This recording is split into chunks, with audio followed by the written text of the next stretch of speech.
ग्रंथ तथा वृत्तपत्रीय वाचनीय साहित्य प्रदर्शनाचे आयोजन पिंपळगाव सराई येथील जनता माध्यमिक व उच्च माध्यमिक विद्यालय येथे दिनांक 26 जानेवारी रोजी ग्रंथ तथा वृत्तपत्रीय वाचनीय साहित्य प्रदर्शनाचे आयोजन करण्यात आले।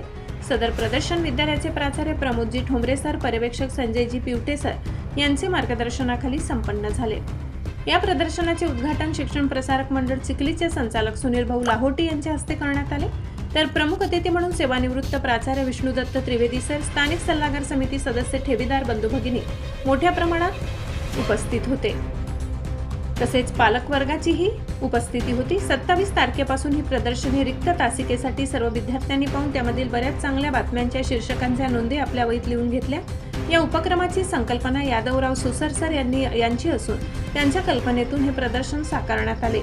प्रदर्शनामध्ये विविध ग्रंथ, वर्तमानपत्रे, मासिके व इतर वाचनीय साहित्य मांडण्यात आले होते। या प्रदर्शनाचा लाभ विद्यालयातील विद्यार्थी तसेच परिसरातील नागरिकांनी मोठ्या उत्साहाने घेतलाय। वाचनाची आवड निर्माण होऊन वाचन संस्कृती वृद्धिंगत व्हावी हा या उपक्रमाचा मुख्य उद्देश होता। या उपक्रमाच्या यशस्वी आयोजनासाठी श्री रवींद्र खानंदे सर व ग्रंथालय प्रमुख श्री दशरथ चिबडे यांचे मोलाचे सहकार्य लाभले। शिक्षक वृंद व विद्यार्थ्यांच्या सक्रिय सहभागामुळे कार्यक्रम अत्यंत यशस्वी ठरला। पोलीस टाइम मराठीसाठी सहसंपादक गणेश मोरे।